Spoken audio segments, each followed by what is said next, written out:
Hello friends, मैं नीरज शुक्ला आपका हार्दिक स्वागत करता हूं अपने platform business group of commerce पे। और हम लोग जो बिजनेस स्टडीज में बात कर रहे थे, आज हम लोग की टॉपिक है फ्यूल की प्रिंसिपल। ठीक है, फ्यूल्स का प्रिंसिपल ऑफ जनरल मैनेजमेंट। ठीक है, आप ध्यान दिए होंगे कि हमारे जो पूरे मैनेजमेंट में एक सबसे अच्छा जो रोल है वो किनका है, हमारे फ्यूल जी का है। ठीक है, किनका है, फ्यूल जी का है। और इन्होंने कुछ जनरल प्रिंसिपल दिए हैं। ठीक है, मैनेजमेंट से रिलेटेड। अब ध्यान दीजिएगा, इन्होंने जो प्रिंसिपल मैनेजमेंट दिए हैं ये आपको कितने टाइप के दिए हैं, इन्होंने बताया है आपको 14 टाइप का। इन्होंने क्या किया है, प्रिंसिपल ऑफ मैनेजमेंट दिए हैं 14 टाइप का। ठीक है, पहला क्या है आपका, डिवीजन ऑफ वर्क। ठीक है, दूसरा आपका है अथॉरिटी एंड रिस्पॉन्सिबिलिटी। तीसरा है आपका डिसिप्लिन। फिर है unity of command, unity of direction है आपका। फिर आपका subordination of individual interest to general interest है। ठीक है, फिर आपका रिम्यूनरेशन ऑफ द एम्प्लॉई है। उसके बाद सेंट्रलाइजेशन एंड डिसेंट्रलाइजेशन है, स्कॉलर चैन है, ऑर्डर है, इक्विटी है। उसके बाद आपका है, देखिए, स्टेबिलिटी ऑफ पर्सोनल है। उसके बाद इनिशिएटिव है। उसके बाद स्पिरिट डी कॉर्प्स है। ठीक है, देख रहे हैं। तो ये आपके 14 प्रिंसिपल क्या हुआ है, आपको दिए हैं किन्होंने, हेनरी फ्यूल भाई साहब ने। ठीक है, अब हेनरी फ्यूल जो थे, ऑल्सो इज नोन एज, लोग इनको क्या कहते हैं, फादर ऑफ मॉडर्न मैनेजमेंट भी कहते हैं। क्या कहते हैं, father of modern management theory कहते हैं। Give a new perception of the concept of the management. इन्होंने क्या किया, मैनेजमेंट का एक न्यू कॉन्सेप्ट दिया है। ठीक है, और ये कहाँ पे जन्म लिए थे, ये जन्म लिए थे फ्रांस में। कहाँ जन्म लिए थे, फ्रांस में जन्म लिए थे। ठीक है, अब क्या हुआ था, इन्होंने ये जब फ्रांस में जन्म लिए थे तो उस समय से इन्होंने काम करना स्टार्ट किया था। अब हम लोग बात करते हैं क्या, एक एक करके हम इनका टॉपिक पे जितने भी इन्होंने प्रिंसिपल ऑफ मैनेजमेंट दिए उस पर हम लोग बात करेंगे। ठीक है, पहला बात करते हैं हम लोग डिवीजन ऑफ वर्क पे। इस पे बात करेंगे, डिवीजन ऑफ वर्क पे। डिवीजन ऑफ वर्क होता क्या है,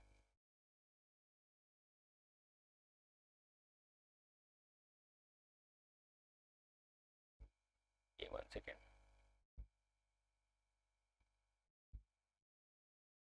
देखिए, डिवीजन ऑफ वर्क का मतलब होता है कार्य को छोटे छोटे टुकड़ों में बांट देना। मतलब क्या, अगर मान लीजिए अगर आपको एक बुक पढ़नी है तो बुक में आप देखे होंगे कई पार्ट में बुक को बटा होगा, जिसको कहते हैं हम लोग चैप्टर। और चैप्टर को भी हम लोग कई पार्टों में बांटते हैं, जिसको कहते हैं हम लोग टॉपिक।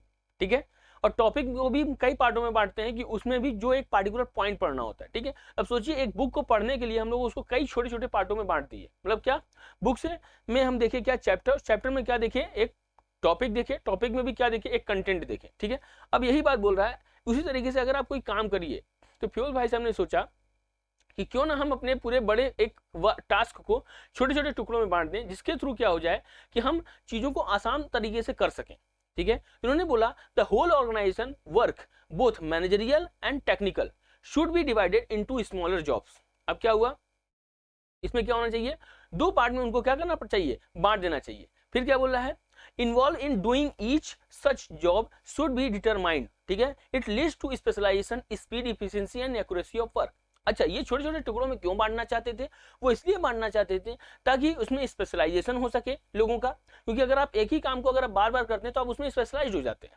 ठीक है, और उसी तरह से आपकी स्पीड भी इंक्रीज हो जाती है उस वर्क को करने से रिलेटेड। ठीक है, दूसरा क्या, इफिशिएंसी भी आपकी बहुत बढ़िया हो जाती है। मतलब आप पहले भी कोई भी काम को अगर आप करेंगे तो थोड़ा सा टाइम लगेगा, बट फिर जब आप उसको नेक्स्ट बार में करेंगे तो आप उसको उससे कम समय में आप उसको क्या करेंगे, सॉर्ट आउट कर सकते हैं। ठीक है, और क्या होगा, आपकी जो वर्क ऑफ एक्यूरेसी है वो भी आपका हो जाए, इनहांस होगा आपका। तो डिवीजन ऑफ वर्क का यही मतलब था हेनरी फ्यूल भाई साहब का, कि वो सिर्फ एक ही जानते थे वो सर, कि चीजों को इस तरीके से बांट दो ताकि अगर छोटे छोटे पार्ट को अगर आप करोगे ना तो एक लंबा जो टास्क आपका है वो आपका कंप्लीट हो जाएगा। ठीक है, और लंबा टास्क अगर कंप्लीट होता है तो आप अपने गोल को अचीव करने में आपको बहुत ज्यादा आसानी होगी। ठीक है, दूसरा उनका क्या था, देखिए ध्यान से,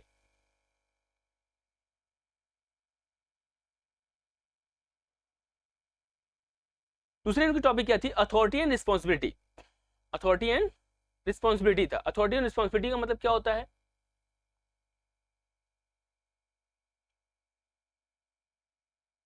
अथॉरिटी एंड रिस्पॉन्सिबिलिटी। अब ध्यान दीजिएगा, जब भी आप कोई काम करते हैं तो उसमें एक कुछ अथॉरिटी होती है और कुछ रिस्पॉन्सिबिलिटी होती है। अच्छा भैया, अब अथॉरिटी और रिस्पॉन्सिबिलिटी का मेन मतलब क्या होता है, मेन मतलब यहाँ पे ये होता है कि देयर शुड बी, ठीक है, there should always be a balance the authority and responsibility. क्या करना चाहिए, अगर आप किसी भी व्यक्ति को अगर आप अथॉरिटी देते हैं तो आप उसके संग संग कुछ इसको रिस्पॉन्सिबिलिटी भी देते हैं। तो क्या होना चाहिए, दोनों प्रॉपर क्या होने चाहिए, बैलेंस्ड होने चाहिए। ना ज्यादा अथॉरिटी देना चाहिए किसी को और ना ही ज्यादा रिस्पॉन्सिबिलिटी देना चाहिए किसी को, क्योंकि अगर दोनों एक सही मात्रा में दिए जाएंगे, सही एक क्वांटिटी में दिए जाएंगे, तो वो चीजें क्या हो जाएंगी, हमारी अचीव होंगी। अदरवाइज हम प्रॉब्लम फेस करेंगे और करवाने में भी, और हम खुद को भी अगर हमको अगर कोई टास्क मिल रहा हो तो जितनी हमारी अथॉरिटी हो उसके अकॉर्डिंग हमको रिस्पॉन्सिबिलिटी मिलनी चाहिए, क्योंकि दोनों में अगर बैलेंस नहीं रहेगा तो हम उस काम को करने में क्या हो जाएगा, असहज महसूस करेंगे, मतलब कि हम उस अनकंफर्टेबल फील करेंगे उससे।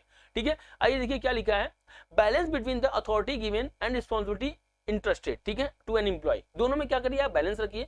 This is because of the authority is more than responsibility, the employees are likely to misuse it.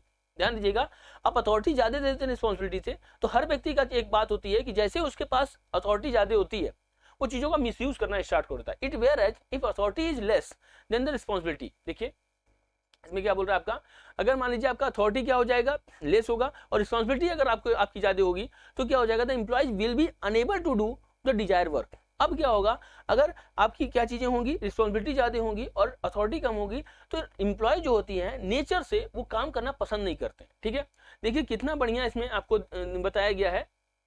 ये देखिए अथॉरिटी सिर्फ किसके पास है, 1 सेकेंड, अथॉरिटी किसके पास है, अथॉरिटी एक पर्सन के पास है। ठीक है, और ये देखिए इन सब पे क्या हो रहा है, आधिपत्य किया हुआ है।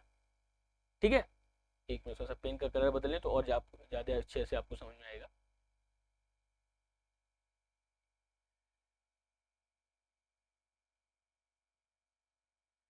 ये देखिए अथॉरिटी क्या है, इसके पास है, और ये सारे लोगों को क्या कर रहा है, जज कर रहा है। ठीक है, अब यही सब लोगों को क्या कर रहा है, हैंडल कर रहा है। और यहाँ क्या है, रिस्पॉन्सिबिलिटी देख रहे हैं, सारे के सारे उंगली कहाँ है, सारे के सारे जो हैंड है वो किसकी तरफ है, एक पर्सन की तरफ है। रिस्पॉन्सिबिलिटी इनको दिया गया, भैया आप ही को काम करना है, कोई और आपका काम नहीं करेगा। ठीक है, अब ऊपर देखिए डिवीजन ऑफ वर्क में क्या है, पहले इतने लोग थे, अब इनको क्या करिए, अब छोटे छोटे टुकड़ों में बांट दीजिए।